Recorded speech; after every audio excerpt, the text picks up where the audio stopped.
Y estamos estudiando el libro de Apocalipsis. Esta noche nos toca estudiar el capítulo 21, versículos 18 en adelante, con el tema La vida en la Nueva Jerusalén. La vida en la Nueva Jerusalén.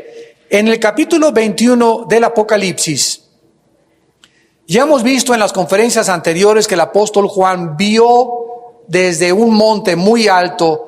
Podemos creer que era el monte Sión. Un ángel lo llevó a ese monte. Vio literal, físicamente, visiblemente, descender del cielo una ciudad ya construida.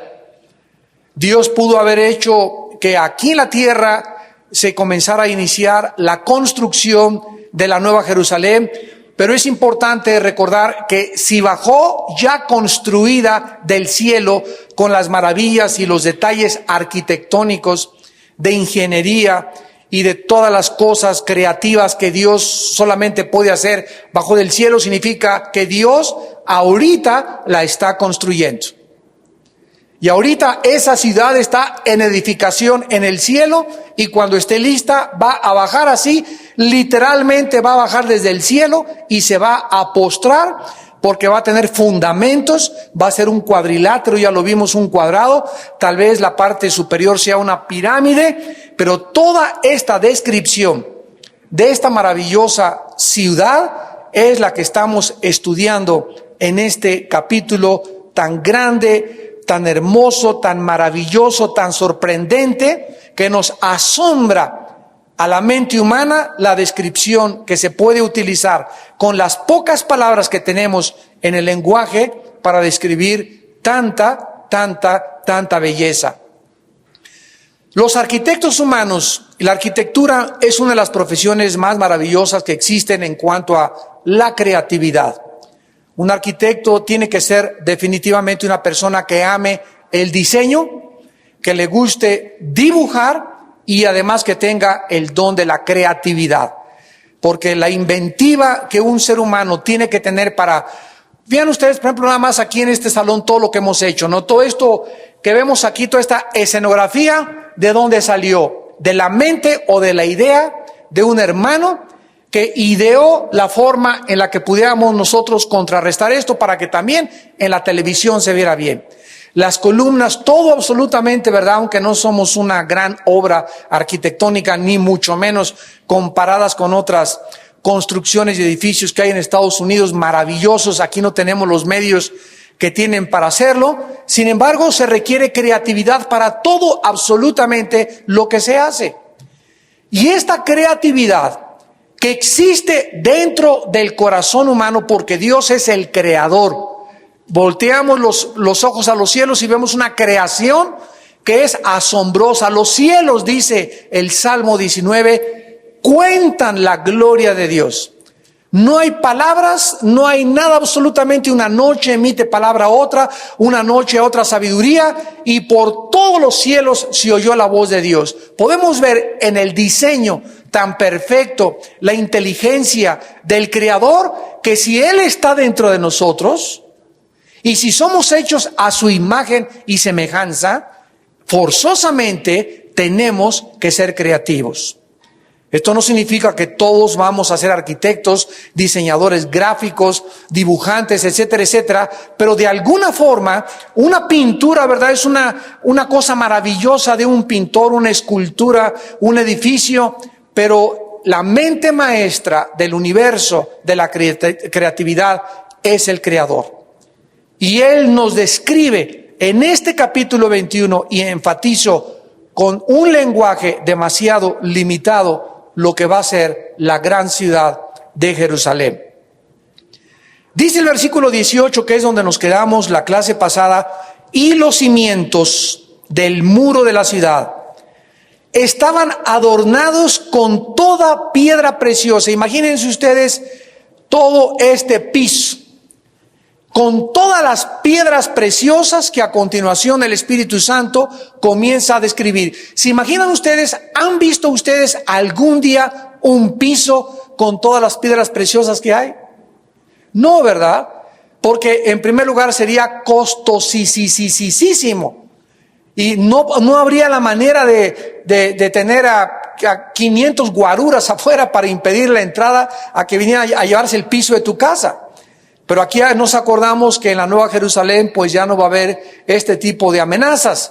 Entonces imaginémonos los cimientos, todo absolutamente, vimos que eran como 220 kilómetros de un lado, 220 del otro, eran aproximadamente como 6,800 metros cuadrados, y ya vimos las medidas claramente en la última clase, que serían aproximadamente, si la tierra tiene 36 millones de kilómetros cuadrados y 1,600,000 kilómetros cuadrados de lagos y ríos, entonces nos dejaría en la Nueva Jerusalén 305 millones de kilómetros cuadrados para las actividades humanas. Ya vimos que la Nueva Jerusalén, ¿verdad? Cabrían más de 120 billones de seres humanos.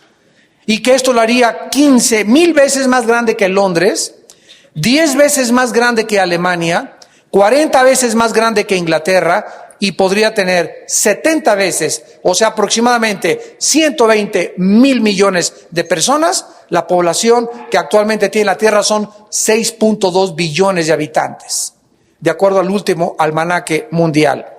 Entonces, dice la Biblia que estos materiales eran piedras preciosas, y dice en el versículo 18, el material de su muro era de jaspe, pero la ciudad era de oro puro, semejante al vidrio limpio.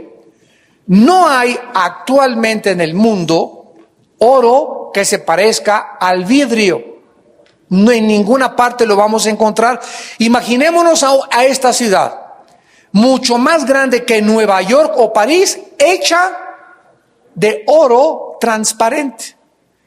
Porque si se está tratando de comparar al vidrio con el oro, es porque es un oro que atraviesa la mirada, que es tan puro y tan limpísimo que es transparente. Imaginémonos esta ciudad de oro, pero un oro tan perfectamente súper bien refinado que se pueda ver a través de él, como si fuera un cristal. O sea, imaginémonos cristales de oro que no existen actualmente en el mundo que vivimos.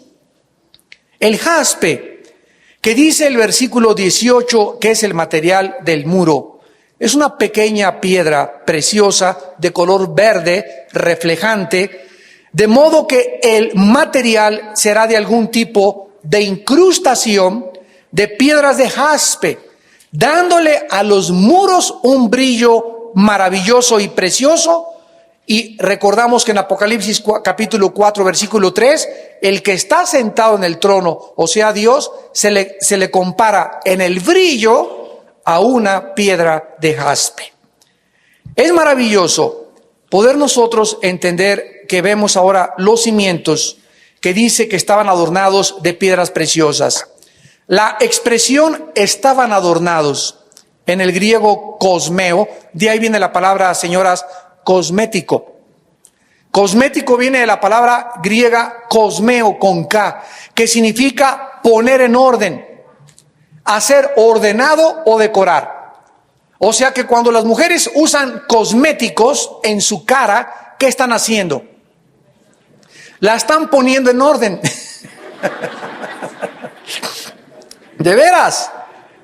O sea, Dios no está en contra de que una mujer se arregle, lo contrario es el extremo.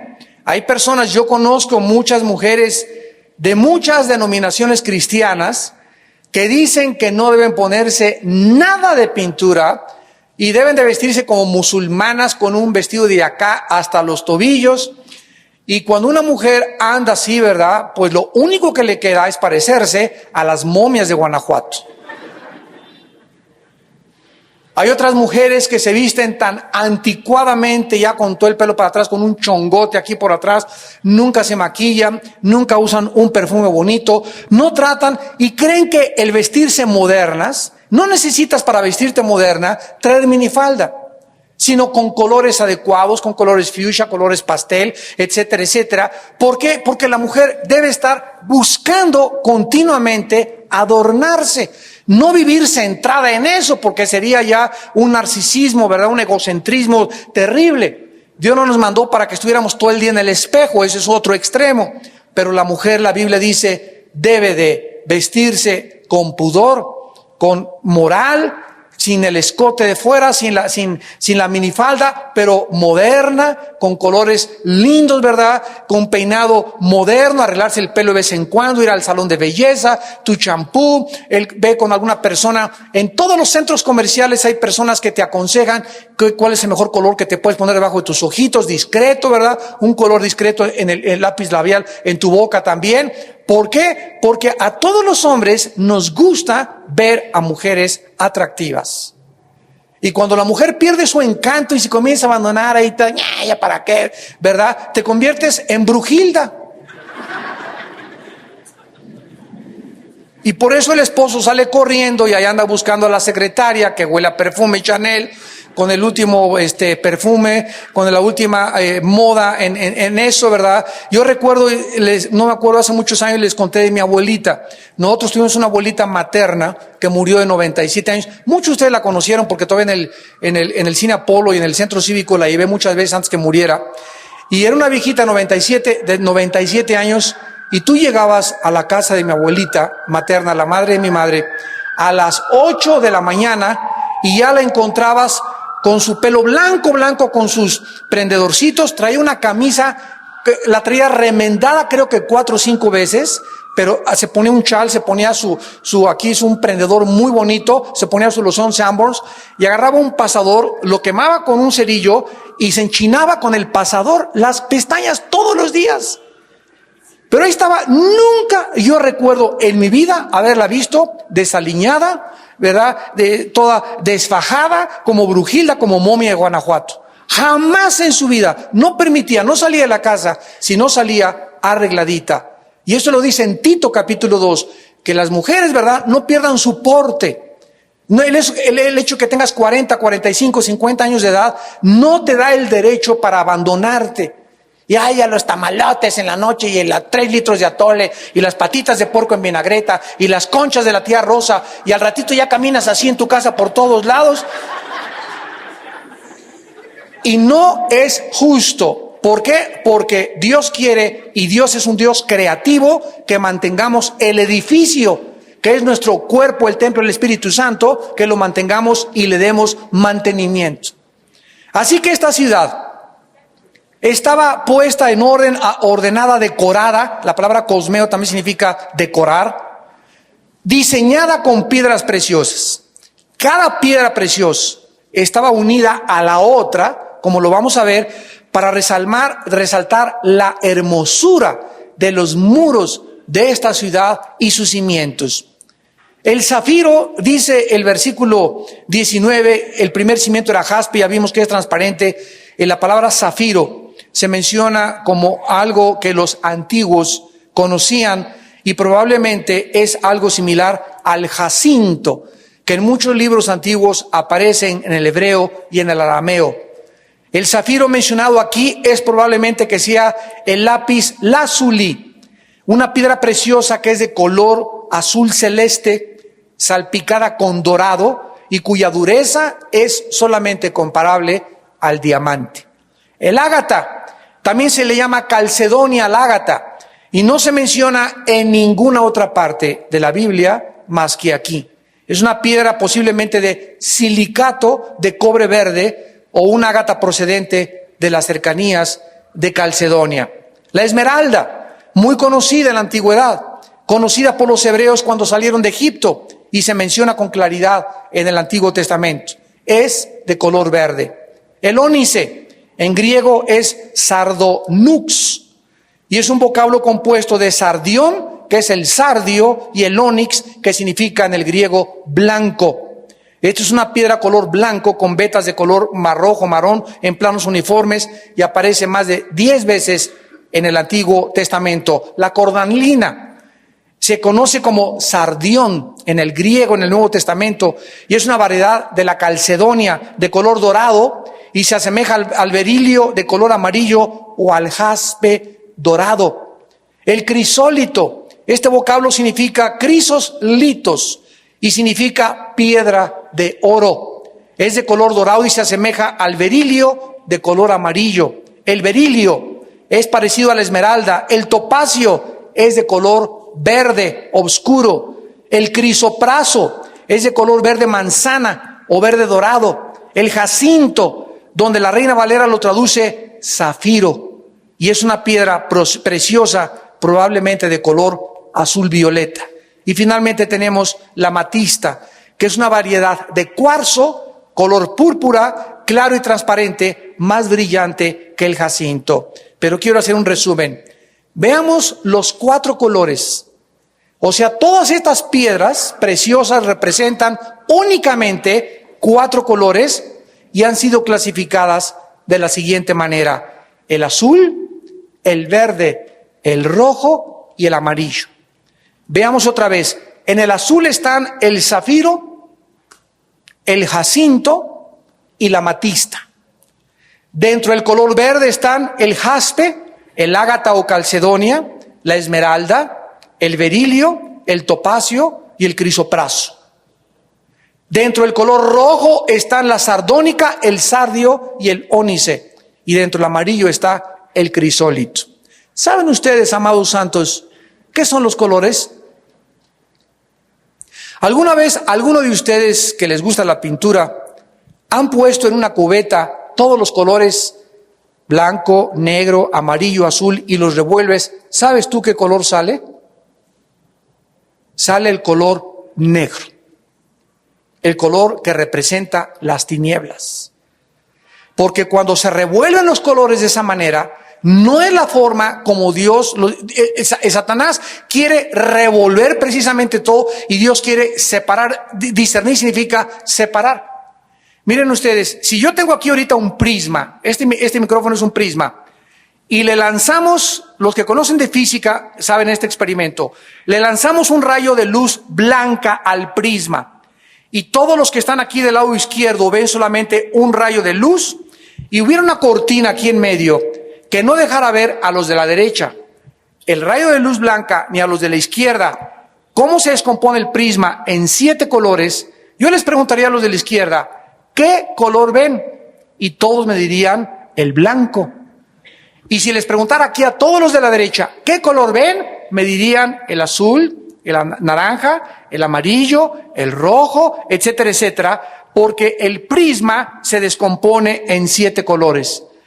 Así Dios nos muestra una parte de la verdad en la Biblia, y nuestra mirada y nuestra percepción de las cosas es tan limitada que solamente vemos un lado. Y cuando decimos que Dios es trino, por ejemplo, que hay una trinidad, no podemos entender como 3 personas, triunidad, 3 en 1, porque no lo podemos entender como no podemos entender cómo puede el agua ser 3 en 1 también. ¿Cuál es la composición química del agua? H2O. Sin embargo, el agua tiene 3 estados. El agua es líquida, el agua es sólida y el agua se puede manifestar también de una forma gaseosa. Cuando el agua es líquida es H2O. Cuando está en estado sólido en hielo es H2O. Y cuando está en gas es H2O. Entonces, ¿por qué no comprendemos la Trinidad? Se me hace incomprensible la Trinidad, parece una marihuanada. ¿Sabes una cosa? La misma física que tenemos alrededor nos muestra cómo el prisma se descompone en 7 y es un solo rayo de luz. Así Dios se manifiesta en 3 personas, pero mantienen las 3 personas el H2O, la divinidad, la esencia divina.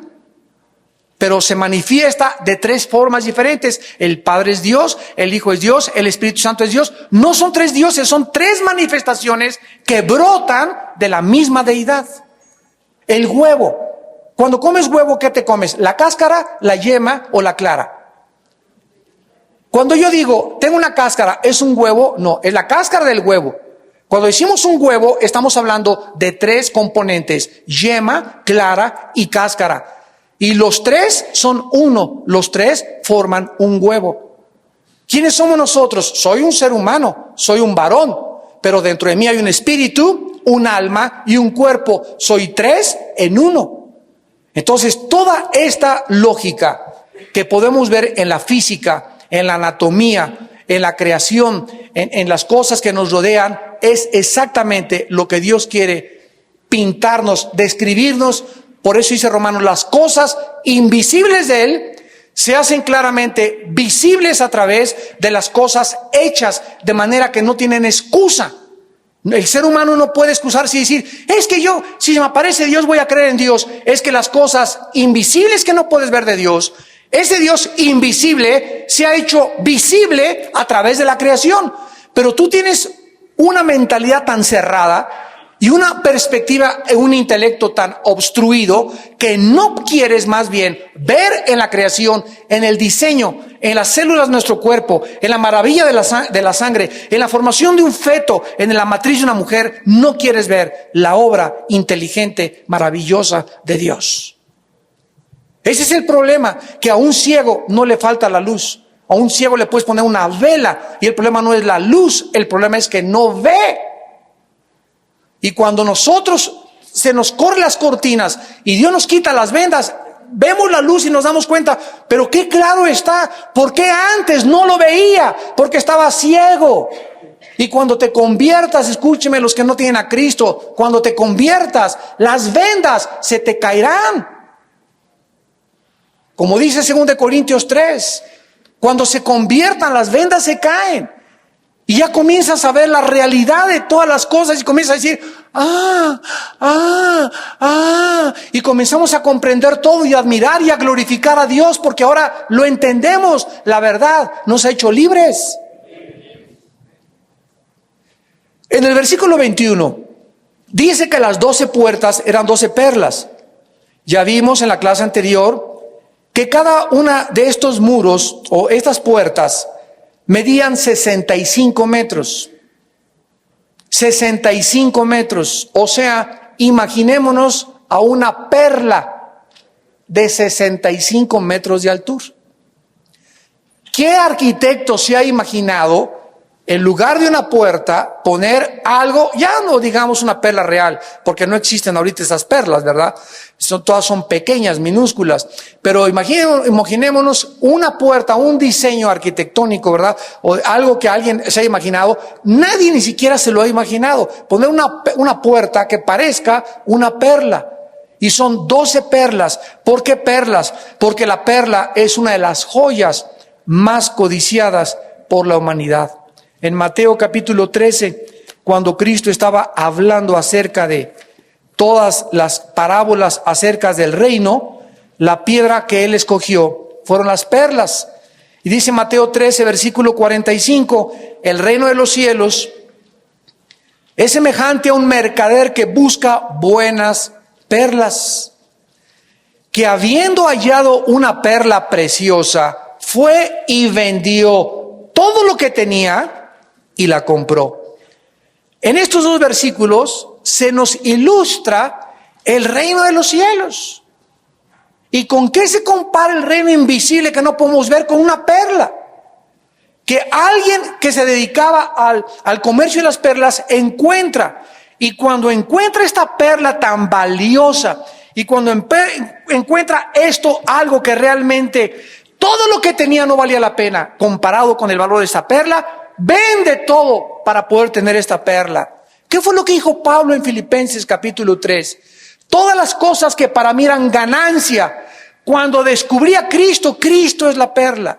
Cuando descubrí a Jesús, todo era estimado como basura. Y aún lo tengo por basura, con tal de llegar al conocimiento de mi Señor Jesucristo. Qué maravilloso es el Espíritu Santo al describirnos cada uno de estos detalles. Dice en Apocalipsis 21, y la calle de la ciudad. Toda la calle de la ciudad, versículo 21, era de oro puro, transparente como el vidrio. Al parecer se refiere a una grande avenida que va a circular en medio de la ciudad, y el hecho de que toda la ciudad sea semejante al oro puro, transparente, nos permite concluir de manera inequívoca que toda la ciudad será absolutamente de calles de oro. Caminaremos sobre calles de oro cada uno de nosotros. Versículo 22. Y veamos ahora la actividad humana dentro de esta ciudad. En primer lugar, dice Juan, no había templo. No había templo. En el milenio va a haber templo. Por lo que esta ciudad no va a estar en el milenio. Lo volvemos a repetir. Esta ciudad va a estar al acabar los 1000 años de la vida ecológica, donde va a haber muerte todavía, va a haber reproducción sexual, va a haber templo durante el milenio. Al acabar el milenio, comienza la eternidad, que es lo que estamos viendo en los cielos nuevos y la tierra nueva. Van a existir del capítulo 21 en adelante en la eternidad. Entonces, el milenio es una cosa y la vida en la Nueva Jerusalén será otra cosa totalmente diferente. Y esto es muy revelador, porque aquí finalmente, al acabar la Biblia, como lo vamos a ir viendo en las 2 o 3 conferencias que nos quedan para acabar Apocalipsis, podremos asomarnos qué vamos a hacer en la eternidad. No vi en ella templo, dice el apóstol Juan, porque el Señor Dios Pantocrátor, que se tradujo todopoderoso, es el templo de ella y el Cordero. No habrá templo en la ciudad, por lo tanto Dios el Padre estará ahí. Su presencia del Padre, el Padre, no Jesús. Una cosa es Jesús, otra cosa es el Padre. El Padre estará, ya vimos, bajando en esta ciudad, y será de tal manera su presencia que toda la atmósfera existente en la Nueva Jerusalén será llena del Espíritu Santo. Toda la atmósfera, todas las personas ahí estarán llenas del Espíritu Santo. Y todas estarán absolutamente conscientes de la presencia de Dios. Y Dios ahorita nos está preparando para vivir en esta ciudad, por lo que ahora se llama, bajo la iglesia, el temor de Dios. Cuando Salomón terminó el libro de Eclesiastés y dijo, bástate, puedes escribir 1000 libros, puedes haber filosofado 1001 sistemas de pensamiento, pudiste haber recorrido todo el mundo y tener mucha cultura y mucha geografía y mucha historia. El fin de todo hombre se puede concluir en esto. Eclesiastés 12, teme a Dios y guarda sus mandamientos. Lo más importante de nuestra vida es el temor de Dios. ¿Qué es el temor de Dios? Es la conciencia de su presencia. Si tú, cuando estás con tu novia manoseándose, tuvieran temor de Dios y supieran que están en la presencia de Dios y que Dios los está viendo, no harían lo que hacen escondidas. Lo hacen porque no tienen el temor de Dios. Las cosas que hacemos en oculto, dice la Biblia, que el carácter de una persona se conoce en su vida privada. Lo que haces cuando viajas en el cuarto del hotel, cuando ni la recamarera, ni tu esposa, ni nadie, las películas que rentas cuando nadie te ve, ahí en tu vida escondida, que tú crees que está escondida, revelas realmente si tienes temor de Dios.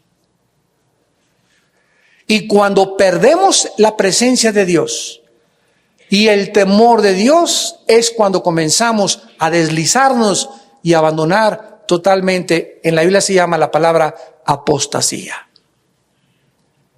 Comienzas a salirte del camino de la verdad, porque cuando perdemos la conciencia de que Dios nos ve, sus párpados nos examinan, nuestros caminos están delante de Él día y noche, perdamos esta conciencia y al perder el temor de Dios, perdemos todo absolutamente en la vida.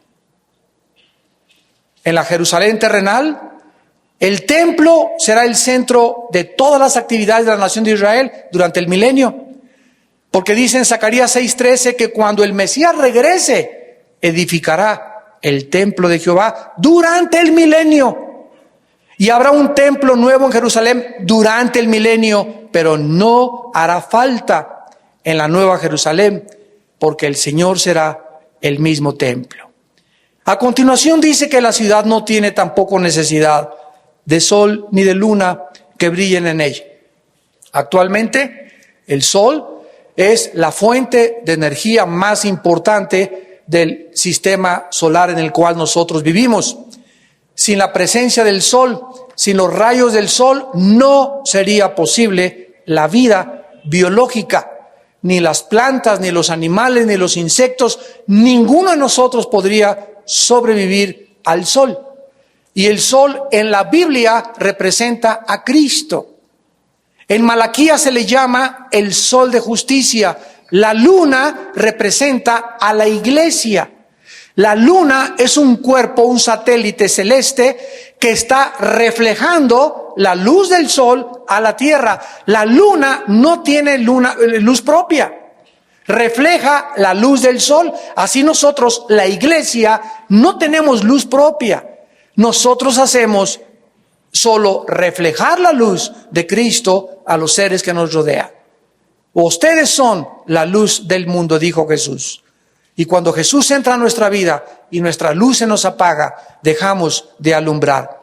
La presencia de Dios suplirá la luz necesaria para la iluminación de la Nueva Jerusalén.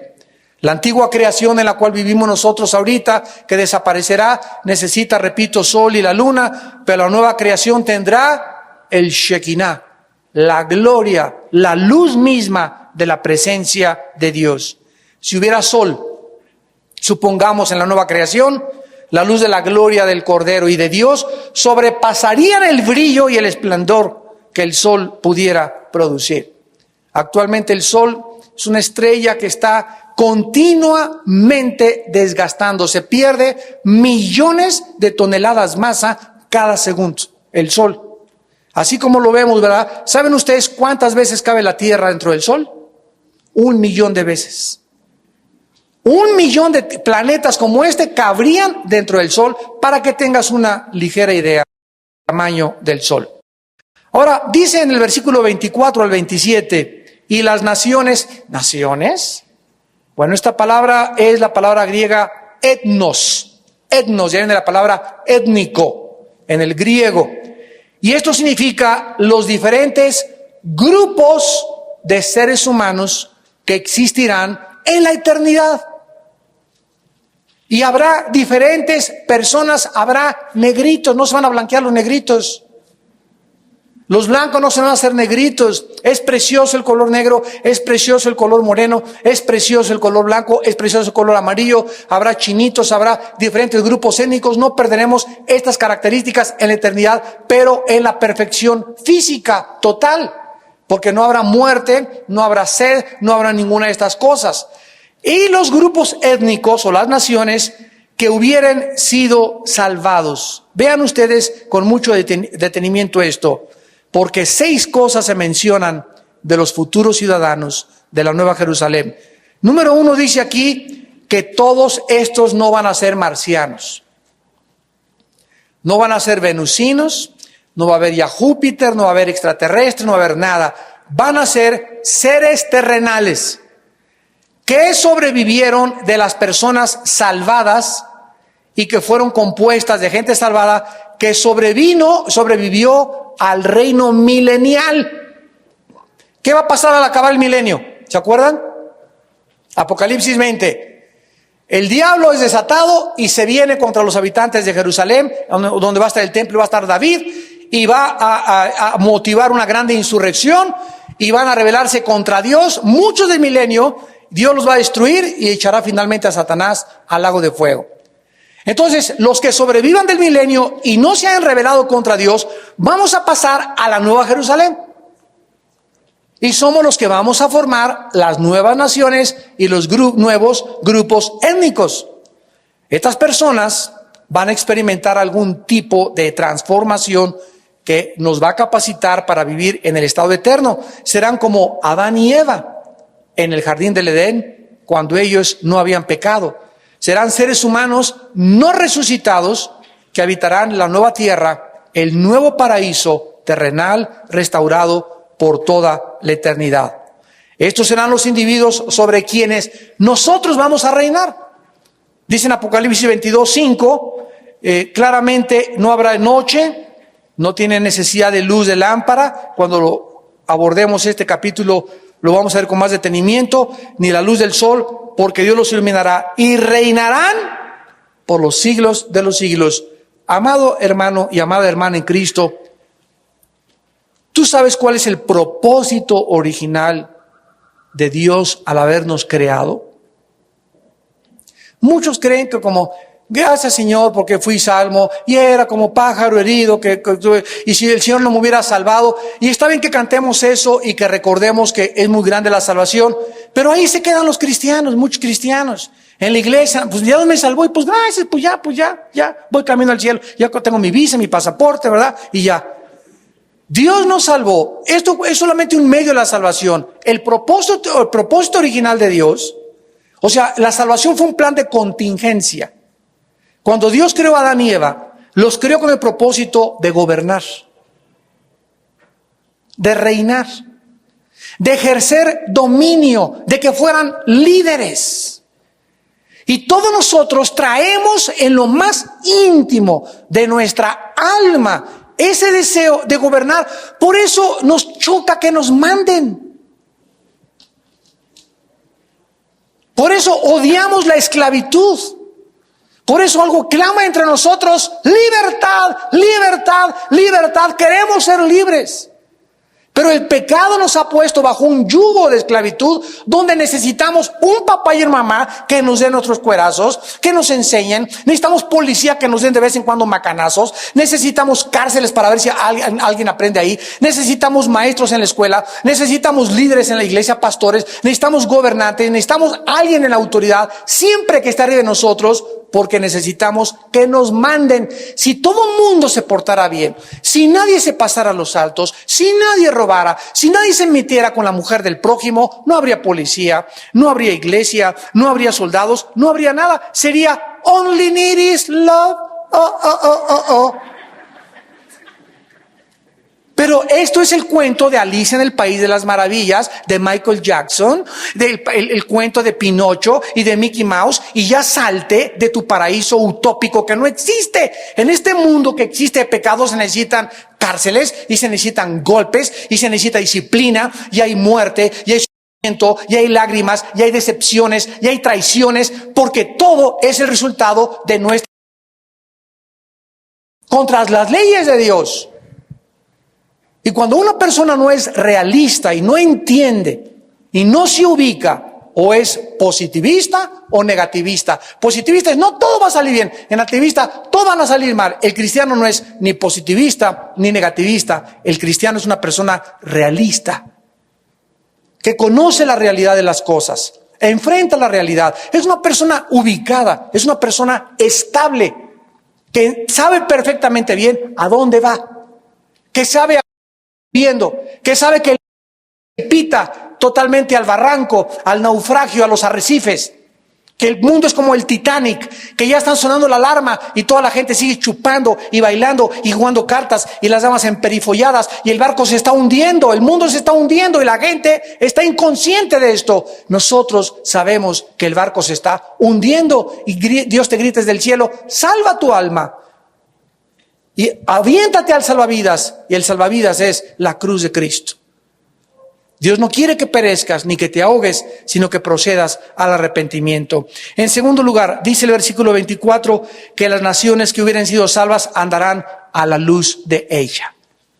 Los ciudadanos de la Nueva Jerusalén caminarán en la luz.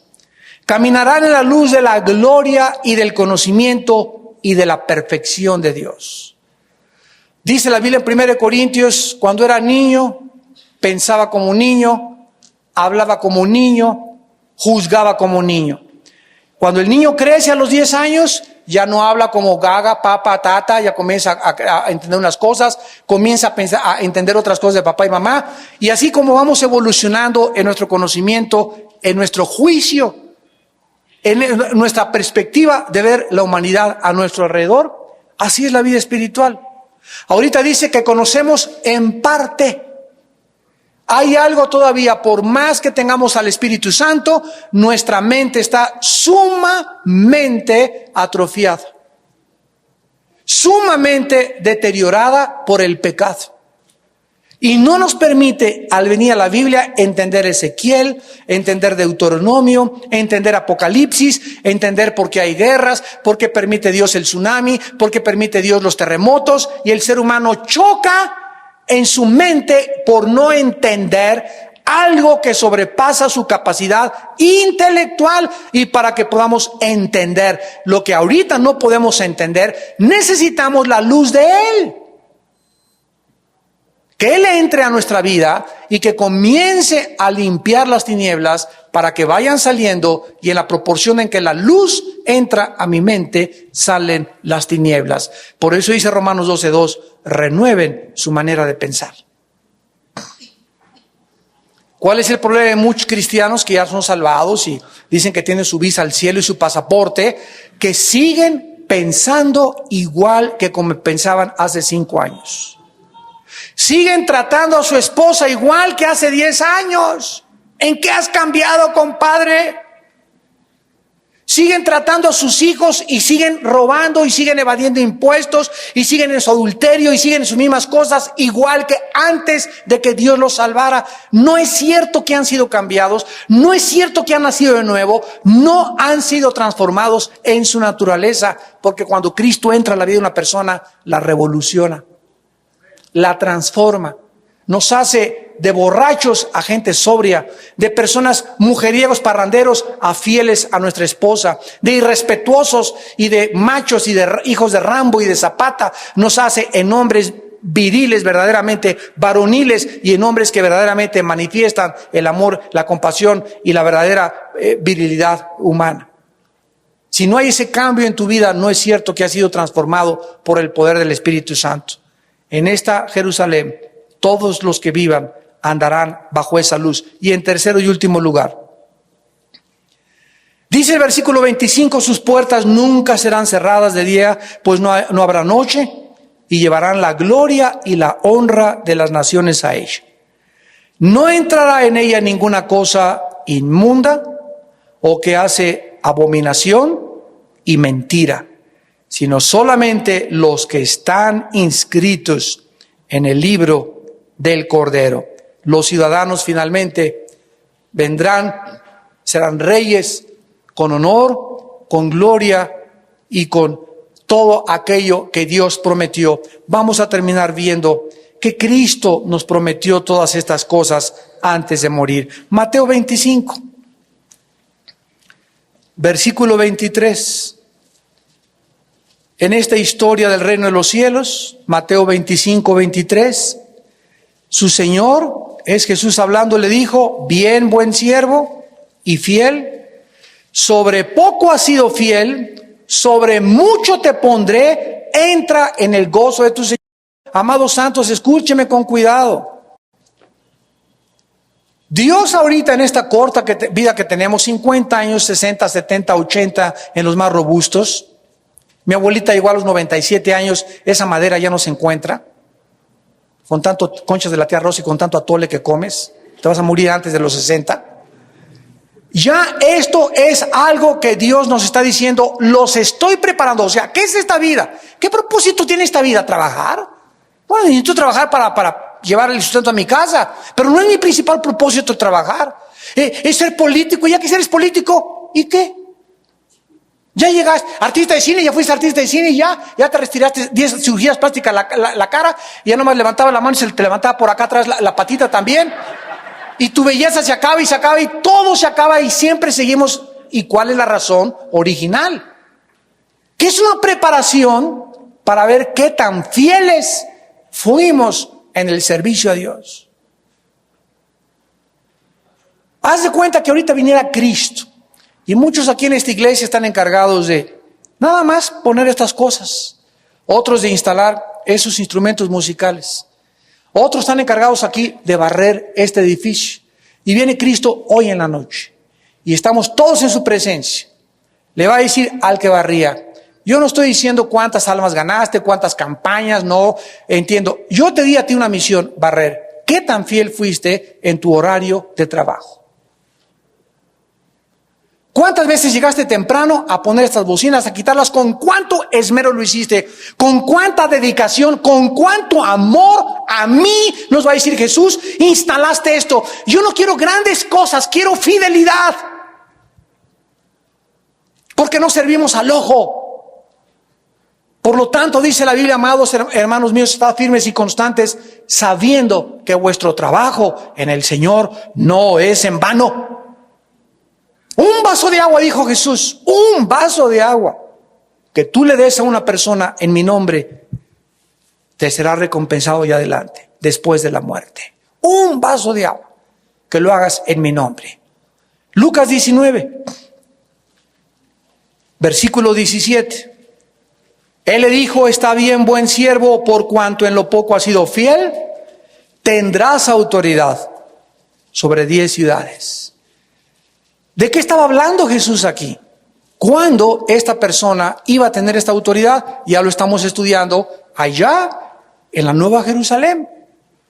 Cuando allá habrá reyes, y si hay reyes, pues hay súbditos. ¿Y quién es un rey? Una persona que ejerce dominio, que ejerce potestad, que ejerce control, que ejerce liderazgo. O sea, que no todos los que forman parte de la iglesia de Cristo en esta época, en la otra vida, van a gobernar. ¿Quiénes van a ser los que van a ser puestos como presidentes de naciones, gobernantes, tal vez de otras galaxias y de otros mundos? Aquellos que fueron fieles hasta la muerte. ¿Y qué es lo que nos motiva a ser fieles? Saber que estas palabras son fieles y verdaderas.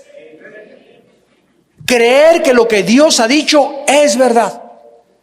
Y esto es lo único que puede transformar tu vida y mi vida para ser fieles hasta la muerte. Y terminamos con un versículo en el libro de Daniel,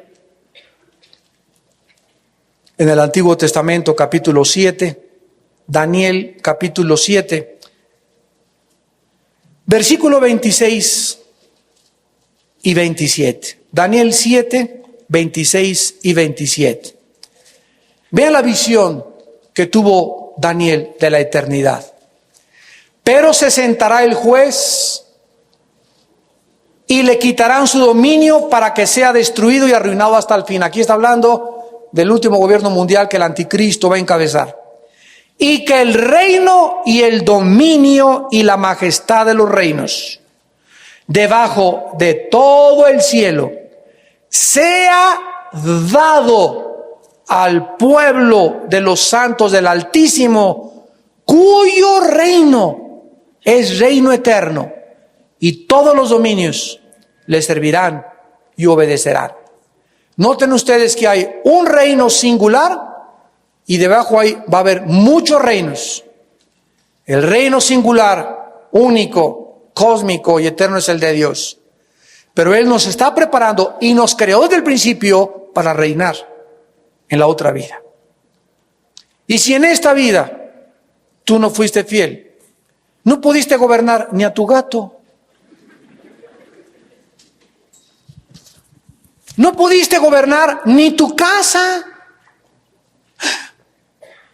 no pudiste a tu esposa amarla, ni pudiste serle fiel a una mujer, querías tener 4. ¿Para qué? Para satisfacer tu ego. Porque no eres digno de ser amado por una. ¿Quieres que te amen muchas? ¿O quieres que te amen muchos? ¿Cómo esperas después de esta vida recibir recompensas y ser puesto sobre mucho? Cuando en esta vida Dios nos ha dicho que las cosas que hagamos, las hagamos para su reino, y que los dones que nos ha dado los podamos nosotros invertir en el reino eterno, donde algún día, dice la Biblia, Apocalipsis 20, y vi tronos y se sentaron los que recibieron dignidad de sentarse. Lo que habla que no todos en la otra vida podrán gobernar. Oremos. Padre, te damos gracias por las palabras que dejaste impresas en tu Santa Biblia para que pudiésemos nosotros asomarnos y vislumbrar a través de esto al futuro, al mundo invisible que solo la Biblia puede describir y que nos muestra que tus palabras son fieles y verdaderas. Que los sufrimientos de esta vida y los padecimientos que estamos atravesando no son comparables con la gloria que nosotros se ha de manifestar. Y que si sufrimos con Jesucristo, también reinaremos con Él. Pero es necesario que seamos fieles hasta la muerte. Padre, te damos gracias porque en esta hora ninguno de nosotros que te escuchamos está muerta. Porque si estuviésemos muertos donde ya no hay esperanza para hacer nada, no podríamos tomar decisiones que podemos seguir tomando mientras tengamos vida. Mientras oigamos tu voz que nos dice: tengan ánimo, no se turbe vuestro corazón ni tengan miedo. Si crean en Dios, crean también en mí. En la casa de mi Padre hay muchas moradas. Voy a preparar lugar para ustedes, para que donde yo esté, ustedes también estén. Mi paz les dejo, mi paz les doy, no como el mundo la da. Vengan a mí todos ustedes los que están trabajados y cargados, que yo los haré descansar. No tengan miedo, pequeña manada. Y aquí estoy con ustedes todos los días, hasta el fin del mundo. No teman porque yo estoy con ustedes. No desmaye tu corazón. Yo soy tu Dios que te esfuerzo. Siempre te ayudaré. Siempre te sustentaré con la diestra de mi justicia. Yo soy Jehová tu Dios, quien te sostiene de tu mano derecha y te dice: no tengas miedo. Yo te ayudo. Bendito Creador, sustentador y Dios todopoderoso del universo, te adoramos en esta hora a ti. Bendecimos tu santo, santo, santo nombre. Gracias por haber entrado a morar en estos cuerpos indignos que tenemos, deteriorados por el pecado, donde tú has hecho tu habitación santa, para que comprendamos que nuestros cuerpos deben de ser santos en toda nuestra manera de vivir. Para que decoremos, guardemos, ordenemos nuestro cuerpo y lo cuidemos.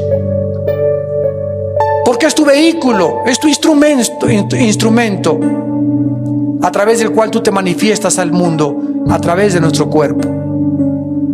Padre, te pedimos en esta tarde que estas verdades eternas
cada día resplandezcan más y más en nuestro entendimiento y podamos decir: ven Jesús pronto.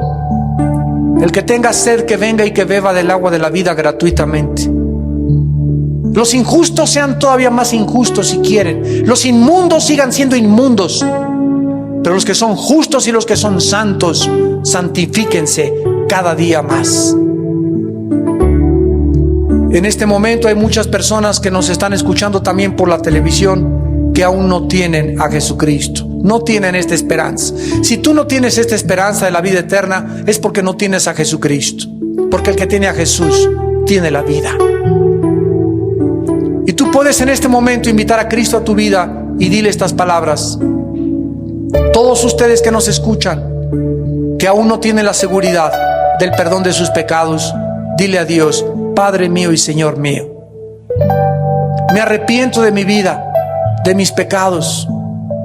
Creo que en la cruz tu Hijo pagó con su sangre por mis pecados. Y te pido, Jesús, que entres a mi corazón como mi Señor y mi Salvador. Te doy gracias, Padre, por la seguridad con la que yo en este momento comienzo a vivir, sabiendo que mis pecados han sido perdonados en base a tu muerte en la cruz. Y porque ahora tengo también la seguridad de que al morir mi alma está preparada para ir a tu presencia. Te doy las gracias en el nombre de Jesús. Amén.